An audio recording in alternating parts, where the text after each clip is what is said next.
안녕하세요. 저는 올해 40살 초반이 된 여자입니다. 많은 사람들의 사연을 들으니까 제 과거의 일들이 생각나는데요. 저는 정말 드라마 같은 인생을 살았다고 해도 과언이 아닐 정도의 인생을 살았어요.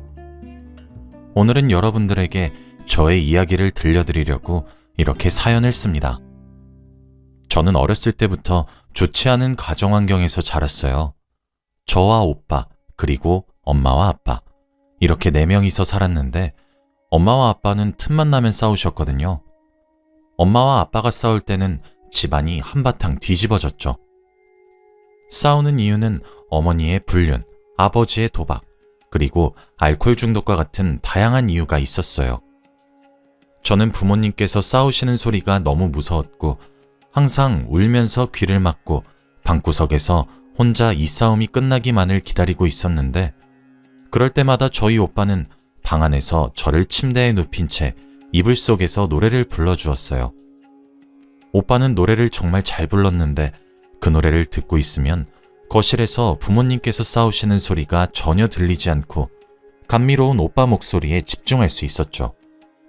오빠의 꿈은 가수가 되는 것이었는데 부모님께서는 돈 안 되는 직업이라며 의사, 검사, 판사 이러한 직업을 원하셨기에 오빠는 가수의 꿈을 펼치지 못했어요. 그래서 부모님이 싸우실 때마다 저에게 오빠가 만든 자작곡을 불러주었습니다. 오빠의 노래를 들으면서 저는 잠에 들었고, 부모님이 싸움이 끝나면 오빠가 슬금슬금 거실로 나가서 널브러진 물건들을 다 뒷정리를 했어요. 싸움의 끝은 항상 엄마는 밖으로 나갔고 아빠는 술만 마셨죠. 술을 마시는 아빠는 엄마가 나가고 나서 거실 뒷정리를 하는 오빠에게 화풀이를 했고 오빠에게 폭력도 가했습니다. 어렸을 때 저는 오빠가 아빠에게 반항 한번 하지 않고 맞고만 있는 게 너무 답답하고 한심했는데 지금은 얼추 오빠의 마음을 이해할 것 같아요. 저희 오빠는 저보다 너무 불쌍하고 안타까운 인생을 살았습니다. 저의 어릴 적은 이랬어요. 정말 다른 평범한 집들이 부러웠고 매일같이 졸업을 하자마자 이 쓰레기 같은 집구석에서 오빠와 같이 벗어나는 게 제 꿈이었거든요. 그런데 오빠는 저를 버리고 야반도주를 했습니다. 그날도 여느 때와 다름없이 부모님께서 싸우시고 계셨고 오빠는 저에게 방 안에서 본인의 자작곡을 불러주며 저를 재우고 있었죠. 그런데 제가 잠에 들려고 할 때쯤 오빠가 저에게 수연아, 오빠 곧 돌아올 테니까 딱 100일만 기다려줘. 알겠지? 라고 하며 조용히 침대에서 일어나 방문을 열고 나갔어요. 그게 제가 본 오빠의 마지막 모습입니다. 저는 오빠가 100일 동안 자신을 폭행하는 아빠를 신고하려나 보다 싶어서 딱히 붙잡지 않았고 날짜만 열심히 세고 있었어요. 그런데 100일이 지나도 오빠는 돌아오지 않았습니다. 오빠는 100일 동안 연락 한 번 없었고 집에도 들어오지 않았죠. 제가 의지할 사람은 오빠밖에 없었는데 이 집구석에서 저 혼자 남겨지니까 오빠가 나를 버렸다는 생각이 들면서 너무 슬프더라고요. 그때는 연락할 방법도 없었고 오빠는 성인이었던지라 찾아다닐 수도 없었습니다. 울면서 동네를 다 헤집고 다녀도 오빠는 없었고 야반도주라서 아무도 오빠를 본 사람도 없었죠. 저한테 늘 따뜻하게 대해주던 오빠가 저를 버렸다는 것이 실감이 나지 않았고 오빠 없이 혼자서 아무것도 할 수 없는데 이렇게 무책임하게 저를 떠난 게 너무 미웠어요. 오빠가 집을 나간 동안 부모님은 결국 이혼을 하셨고 집에는 저와 아빠만 있었어요. 저는 아빠와 제가 둘이 남겨지게 되면 아빠가 저에게 폭력을 가할까봐 최대한 둘이 붙어 있지 않으려고 했지만 엄마와 이혼을 해서 싸울 일이 없어서 그런지 아빠는 저를 때리지 않으셨고 집으로 와도 술만 먹고 계셨죠. 그렇게 한 지붕 아래서 서로 아는 체 하지 않고 각자 생활했습니다. 저는 고등학교 졸업을 하자마자 독립을 하자는 생각으로 공부를 정말 열심히 했고 좋은 대학교를 갈 수 있었습니다. 그런데 제가 생각을 하나 못한 게 있어요. 바로 등록금입니다. 저희 집은 정말 뼈저리게 가난했기에 대학교 등록금을 낼 수 있는 돈이 없었어요. 그래서 어쩔 수 없이 저는 대학교를 진학할 수 없었습니다. 고등학교 졸업을 하자마자 돈을 제일 많이 준다는 공장에 취직을 했고 혼자 돈을 악착같이 벌었습니다. 그런데 제가 돈을 버니 갑자기 아빠의 태도가 달라졌어요. 바로 그만둔 줄 알았던 도박에 다시 손을 대신 겁니다. 그때는 월급을 현금으로 받던 시절이라 저 몰래 제 월급 봉투에서 한두 푼씩 가져가셨는데 점점 가져가시는 액수가 커졌죠. 처음엔 저도 몰랐어요. 그런데 월급이 점점 줄어들고 동료들과 다른 액수에 의심을 했고 그 범인이 아빠인 걸 안 뒤 아빠에게 가져가지 말라고 화도 내보고 숨겨도 보고 다 했지만 그럴 때마다 아빠는 눈이 반쯤 뒤집어져서 돈 가져오라며 저에게 성화를 내며 난리였습니다. 저는 친구에게 제가 벌었던 돈을 맡겨달라고 한 채 돈이 어느 정도 모였을 때 집에서 최대한 멀리 떨어진 곳으로 독립을 했습니다. 20살에 타지에서 혼자 생활하다 보니까 정말 무섭고 외로웠는데 그 집구석에서 사는 것보단 나았죠. 그런데 저는 오빠를 정말 찾고 싶었습니다. 그때는 경찰이 제 말을 들어주지 않았고 저를 정신병자 취급을 하면서 내쫓기만 했고 오빠 친구들은 제가 하나도 몰랐기에 소식을 들을 수도 없었죠. 살아있는지 죽어있는지라도 확인하고 싶어서 가족관계 증명서를 떼면 오빠는 아직 잘 살아있었어요. 그렇게 오빠 행방은 알지 못한 채로 저는 혼자서 살고 있었습니다. 혼자 사니까 이불 속에 들어갈 때마다 오빠가 예전에 불러주던 노래가 생각이 계속 나서 오빠가 너무 보고 싶었습니다. 매일 밤마다 제발 오빠를 만나게 해달라는 소원을 빌며 잠에 들었죠. 그렇게 한 몇 년이 흐른 것 같아요. 그동안 저는 직장에서 정직원으로 전환도 되었고 여유도 조금씩 생겼습니다. 그리고 딱 한 가지의 변화는 바로 남자친구가 생긴 거였죠. 정말 다정하고 멋진 사람이었는데 저의 모든 집안 사정을 알고도 저를 보듬어주는 사람이었습니다. 저희 가정 환경이 늘 저의 흠이라고 생각해서 매번 숨기고 다녔는데 이 사람은 제 과거를 듣고 그동안 많이 힘들었겠네 라고 하면서 자기가 눈물을 흘리더라고요. 제 이야기를 들으면 하나같이 저를 이상한 눈초리로 보는데 이 사람은 뭔가 달랐습니다. 늘 공감해주고 격려해주면서 의지가 되어주는 사람이었죠.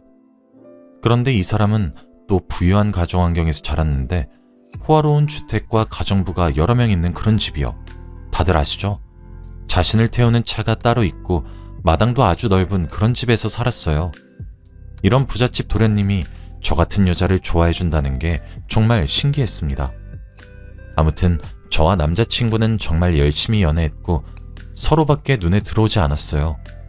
이 사람과 몇 년 동안 연애를 했는데 저에게 대뜸 프로포즈를 하더라고요. 저는 이 사람의 아내가 될 그릇이 되지 않는다는 걸 저도 알고 있었고 분명히 남자친구 집안에서 반대가 굉장히 심할 거라고 생각했어요. 그래서 처음에는 반대를 했습니다. 이 사람에게 제 속내를 다 이야기했지만 남자친구는 자신의 뜻을 굽히지 않았고 자기만 믿으라며 결혼을 하자고 하더라고요. 지금까지 너무 힘들게 살았으니 이제부터는 평생 손에 물 한 방울 묻히지 않게 해주겠다고 하면서요. 솔직히 그 말에 저는 너무 흔들렸고 몇십 년 동안 쉬는 날 없이 돈만 벌었던 제 자신이 너무 불쌍해서 이제는 조금 쉬고 싶다는 욕심이 생겨서 프로포즈를 받은 것 같아요. 그런데 제 인생에서 휴식은 정말 욕심이었어요. 남자친구네 부모님의 반대가 너무 심했어요. 당연히 이해합니다. 집안에 하나밖에 없는 아들이 이런 환경에서 자라온 여자와 결혼을 하겠다고 하는데 얼마나 속에 천불이 나시겠어요. 그런데 제가 집에 인사를 드리러 가니 저에게 악담을 내뱉으셨습니다. 저의 불우한 가정 환경을 듣고 나서 저에게 엄마랑 아빠 둘 중에 한 명이 이상하니까 이혼했다는 거 아니니? 그럼 넌 그 유전자를 받았으니까 너도 이상하다는 거잖아. 어디서 너 같은 애가 우리 아들을 넘봐? 사람은 비슷한 사람을 만나야 하는 법이야. 이 결혼 절대 안 돼! 라고 하셨죠. 저는 평생 이런 말을 듣고 자랐기 때문에 타격이 없었지만 남자친구 부모님이 이 말씀을 저에게 하시니 정말 슬프고 자존감이 바닥을 치더라고요. 부모님이 이상하다고 저까지 이상한 사람 취급하는 건 너무 속상했습니다. 남자친구는 이 말을 듣고 자기가 불같이 화를 내면서 어머니, 아버지, 수연이 그런 사람 아니에요. 제가 수연이 만나기 전에 어머니, 아버지가 소개해주시는 부잣집 여자들 다 만나봤지만 수연이만큼 진실함이 없었어요. 수연이랑 몇 년 만나면서 정말 많이 배우고 깨달았다고요. 결혼 허락해주세요. 라고 했지만 그분들의 마음을 돌릴 수 없었죠. 남자친구 어머니는 큰 소리를 내면서 남자친구에게 화를 불같이 내셨는데 갑자기 화를 내시다가 뒷목을 잡으시고 쓰러졌습니다. 거기에 있던 모든 사람들이 다 놀랐고 가정부들과 남자친구 아버지는 어머니를 데리고 방으로 들어가셨죠. 그때 남자친구가 저에게 사실 우리 어머니가 병이 있으셔. 이렇게 갑자기 화를 내시고 혈압이 오르시면 쓰러지셔. 라고 하더라고요. 저는 식사 자리가 끝나고 집을 데려다 준 남자친구에게 헤어지자고 했습니다. 갑작스럽게 이별을 통보받은 남자친구는 왜 그러냐고 물었고 저는 어머니도 아프신데 우리 이제 여기서 그만하자. 오빠, 나보다 더 좋은 사람 만나. 이게 오빠와 나를 위한 길이야. 라고 했죠. 오빠는 집안과 연을 끊을 테니 부모님 말 무시하고 둘이서 살자고 했지만 저는 그게 더 잘못된 행동이라고 말하고 집으로 돌아왔습니다. 집에 와서 저는 펑펑 울었어요. 현관문을 세게 두드리면서 오빠는 수연아! 수연아! 오빠랑 얘기 좀 해! 라고 했고 저는 열어주지 않았죠. 그렇게 남자친구와 저의 인연은 끝이 났습니다. 매일같이 울면서 잠에 들었고 다음날 일어나면 똑같은 일상을 반복했죠. 남자친구와 헤어지고 몇 주가 지났는데 예정일이 지나도 생리를 하지 않았고 밥을 먹는데 헛구역질이 나오더라고요. 그 순간 설마 하는 생각이 들어서 바로 임신 테스트기를 해보니 임신이었습니다. 제가 남자친구의 아이를 가져버린 거예요. 정말 눈물이 났습니다. 이미 헤어졌고 이 아이 때문에 오빠를 다시 만나면 양심이 없다고 생각했어요. 그렇다고 저 혼자서 아이를 감당하기에는 경제적으로도 너무 힘들 것 같았죠. 그래서 깊은 고민에 빠졌습니다. 제 주제에 아이를 키우는 건 사치라고 생각하던 찰나에 아이 초음파를 보는데 그만 아기 심장 소리를 듣고 말았어요. 순간 이 아이를 놓치면 이 심장 소리도 더 이상 들을 수 없겠구나 하는 생각이 들더라고요. 결국 저는 혼자서라도 아이를 낳아 키우기로 결정했어요. 여자 혼자서 아기를 키우는 건 정말 힘들다는 거 저도 잘 알았습니다. 그런데 아기의 심장 소리를 들으면 복잡한 감정들이 사르르 녹아내렸습니다. 그리고 이 아기가 제 인생에 행복을 줄 것만 같았거든요. 저는 열심히 태교도 하면서 출산 준비를 했고 일은 잠시 쉬었어요. 일을 쉬는 동안 전 남자친구에게 소식을 전할까 고민도 했지만 그래도 지금쯤이면 다른 여자를 만나서 행복하게 살고 있을 것 같았기에 그 사람에게 피해가 갈까봐 일부러 말을 하지 않았어요. 그렇게 저는 홀로 아기를 출산했습니다. 아이는 아들이었는데 정말 장군감이었어요. 출산을 하고 간호사가 아이를 안겨주시는데 눈물이 멈추질 않더라고요. 인생의 대부분을 혼자 살았던 저에게 가족이 생겼다는 것이 믿기지 않았습니다. 그렇게 아이를 낳고 정말 힘들게 혼자서 육아를 했던 것 같아요. 부부 둘이서 해도 힘들다는 육아를 혼자서 하는데 정말 죽는 줄 알았습니다. 그런데 다행히 저희 아들은 다른 아기들보다 많이 울지 않았고 커가면서 저에게 도움을 많이 주더라고요. 그렇게 저희 아들은 초등학생이 되었습니다. 아이는 또래와 다르게 말도 잘하고 반항 하나 없이 자라주었고 엄마인 제가 아들에게 의지도 많이 했습니다. 정말 친구처럼 같이 사니까 행복하더라고요. 이 금쪽 같은 아이를 키우기로 마음먹은 걸 참 잘했다고 생각했습니다.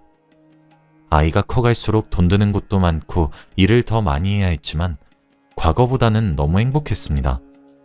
아들은 공부도 열심히 하고 밥도 혼자 잘 차려 먹으면서 제가 힘들다는 것을 다 알고 있었어요. 아빠가 없어도 왜 없는지 물어보지 않았고 혼자서 척척 잘하는 아들이었죠. 그렇게 초등학교에 보내니 돈이 정말 술술 나가더라고요. 학용품도 사야 하고 옷도 사야 하고 정말 힘들었는데 학교에서 또 학급비를 내야 한다고 하더라고요. 그런데 시중에 있는 돈은 없었기에 아들 담임 선생님께 전화해서 하루만 미뤄달라고 했습니다. 다행히도 승낙해 주셨고 회사에 출근해서 가부를 받았죠. 그런데 그날 학교를 갔다 온 아들이 담임 선생님께서 자신의 학급비를 내줬다고 하는 겁니다. 저는 너무 놀라서 개인적으로 연락을 드렸지만 답장이 없으시더라고요. 전화도 받지 않으시고 문자도 답장이 없으셔서 일주일 후 학부모 참관 수업이라서 그때 얼굴을 뵙고 돈을 다시 드리려고 했습니다. 원래는 일이 바빠서 참관 수업에 가지 않는데 그날은 회사 반차를 내고 갔더니 저희 아들이 너무 좋아하더라고요. 그때 앞문으로 담임 선생님이 들어오시는데 저는 담임 선생님의 얼굴을 보자마자 놀라서 아무 말도 할 수 없었습니다. 바로 저희 아들의 아빠인 전 남자친구였거든요.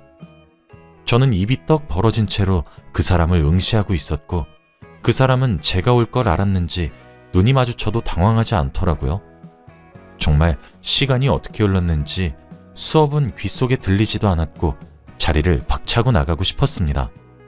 그치만 아들이 저렇게 좋아하니 나갈 수 없었죠. 수업이 끝나고 학부모와 학생들이 모두 하교한 후 저는 아들 담임 선생님에게 갔습니다. 저희 아들은 잠시 친구들과 학교 운동장에서 놀게 하고 교실에는 저와 전 남자친구 둘이 있었죠. 저와 그 사람은 앉은 채로 아무 말도 할 수 없었습니다. 정적인 상태로 몇 분이 흘렀고 그 사람이 먼저 말을 꺼내더라고요. 내 아들 맞지? 거짓말을 해서 아니라고 할까 했지만 저희 아들이 그 사람과 너무 닮았기에 아니라고 할 수 없었어요. 저는 고개를 끄덕였고 그 사람은 한숨을 푹 쉬며 왜 자기한테 말 안 했냐고 하더라고요. 다른 사람 만나고 있을 것 같았고 아이 때문에 다시 가는 건 양심 없는 짓이라고 생각했어. 수연아, 나 너랑 헤어지고 그 길로 집 나왔어. 다른 여자 한 번도 만난 적 없고 교사도 혼자 임용고시 쳐서 부모님 도움 없이 된 거야. 그런데 우연히 우리 반의 엄마가 너인 걸 알게 된 거고. 그렇게 전 남자친구와 저는 그동안 어떻게 살았는지 이야기를 나누며 연락을 하기 시작했습니다. 아들에게 아빠인 티는 절대 내지 않기로 했고 아이가 조금 크고 받아들일 수 있을 때 이야기하자고 했어요. 그렇게 저는 남자친구와 조금씩 연애 초창기의 기분도 물씬 내면서 행복하게 살고 있었죠. 당연히 아이가 눈치채지 못하게 연애했고 그 사람도 학교 생활하면서 아이에게 절대 티내지 않았어요. 정말 인생에서 제일 행복한 나날을 보냈다고 해도 과언이 아닌 몇 주를 보낸 것 같네요. 그런데 하늘도 무심하시지. 제가 행복한 꼴을 도저히 못 보겠던지 제가 암에 걸리고 말았습니다. 나이도 30대 초중반이었는데 배가 조금씩 아팠던 게 낫지 않아서 병원에 가보니 대장암 초기라고 하더라고요. 저는 너무 당황스럽고 순간 아들의 얼굴이 머릿속에 지나가면서 어떻게 해야 할지 몰랐습니다. 의사 선생님 말로는 지금 당장 수술하면 살 수 있다고 했지만 저는 수술비가 없었어요. 아이 아빠는 집을 나와서 이제 부잣집 사람도 아니었기에 빌리기에는 너무 미안했죠. 저는 우선 검사 결과지를 들고 병원에서 나가고 있었는데 갑자기 제 귀에서 익숙한 노랫소리가 들렸습니다. 그 노래를 듣자마자 눈이 크게 떠졌고 노래가 들리는 곳으로 따라갔어요. 노래를 부른 사람의 얼굴을 보자마자 저는 눈물이 흘렀어요. 몇십 년 전에 사라진 저희 오빠가 거기에 있었거든요. 오빠는 의사 가운을 입고 환자들에게 노래를 들려주는 작은 행사에서 어릴 적 저에게 들려주던 자신의 자작곡을 부르고 있었죠. 저는 곧 죽을 때가 돼서 헛것을 보는 건가 싶어 두 눈을 비비고 다시 보았지만 오빠가 확실했습니다. 그때 노래를 부르고 있던 오빠와 저는 눈이 마주쳤고 오빠는 노래를 갑자기 멈추고 무대 위에서 얼었죠. 저는 울면서 오빠를 바라보고 있었고 오빠도 울면서 저를 바라봤습니다. 관객들이 갑자기 노래를 멈추고 우니까 오빠의 시선이 향하는 저를 바라봤고 저는 시선이 민망해서 자리를 피했죠. 그때 오빠가 뒤따라 나와서 제 손목을 잡았습니다. 저희 둘은 아무런 대화를 나누지 않았고 바로 안으며 펑펑 울었어요. 조금 진정이 되고 나서 오빠에게 덜컥 화를 냈어요. 도대체 어디 있었어? 왜 연락도 안 하고? 오빠가 나 버린 줄 알았단 말이야. 저는 그렇게 오빠의 이야기를 들을 수 있었습니다. 오빠는 그때 의대에 합격해서 등록금을 벌기 위해 하루 종일 일을 하는 곳으로 들어가서 혼자 등록금을 벌었다고 해요. 그렇게 겨우 돈을 벌고 의대에 합격했는데 생각외로 공부할 게 너무 많았고 집으로 갈 수 있는 시간이 나지 않았지만 겨우 시간을 내서 집에 가니 그땐 이미 제가 집을 나가고 없었다고 하더라고요. 연락을 할 수도 없었고 아무도 행방을 몰라서 오빠도 저를 찾고 있었다고 했습니다. 오빠는 이야기를 다 끝내고 제 손에 있던 검사지를 발견한 후 그거 뭐냐고 물어보더라고요. 저는 아무것도 아니라고 했지만 오빠는 검사지를 빼앗아서 읽고 표정이 굳어졌습니다. 오빠는 자신이 수술해주겠다며 지금 당장 입원하라고 했지만 저는 할 수 없었죠. 왜냐면 수술비가 없었으니까요. 오빠는 제 상황을 눈치채고 제 어깨를 잡으며 수연아, 이제 돈 걱정하지 마. 수술비 오빠가 낼게. 그동안 오빠가 못해준 거 갚는 거니까 부담 갖지 마. 라고 했죠. 그날 저는 바로 그 병원에 입원을 했고 입원 소식을 듣고 아들과 아이 아빠가 왔습니다. 저희 오빠는 제 상황을 다 듣고 아들 보고 네가 내 조카구나 하며 안아주었어요. 아들도 다행히 저희 오빠를 좋아하는 듯 보였고 저는 바로 다음날 수술을 했습니다. 오빠의 수술 솜씨는 정말 좋았고 완치도 빨랐어요. 다행히 초기에 잡아서 정말 운이 좋다고 했습니다. 아들은 이제 고등학생이 되어가고 있고 사춘기가 와도 저에게 반항 하나 없이 지내주고 있고 그동안 아이 아빠를 소개했습니다. 처음에는 당황하는 듯 했지만 나중에는 예상하고 있었다고 하더라고요. 아이 아빠인 건 몰랐지만 저와 그 사람이 연애를 하고 있다는 건 눈치채고 있었다고 합니다. 정말 아이 눈은 속이지 못하네요. 지금은 아이 아빠와 저는 늦은 결혼 준비를 하고 있고 아들도 적극 찬성하고 있어요. 제가 행복하면 자기도 좋다고 하면서요. 정말 아들 하나는 잘 낳은 것 같아요. 지금 생각해보면 정말 드라마 같은 인생을 살았던 것 같아요. 불우한 가정환경 속에서 자랐지만 지금은 너무 행복하네요. 이 행복이 끝나지 않았으면 좋겠습니다. 여러분들도 지금 힘들다고 포기하지 마시고 꼭 악착같이 버티면서 살다 보면 언젠간 행복할 날이 올 거예요. 제 이야기는 여기까지예요. 들어주셔서 감사합니다.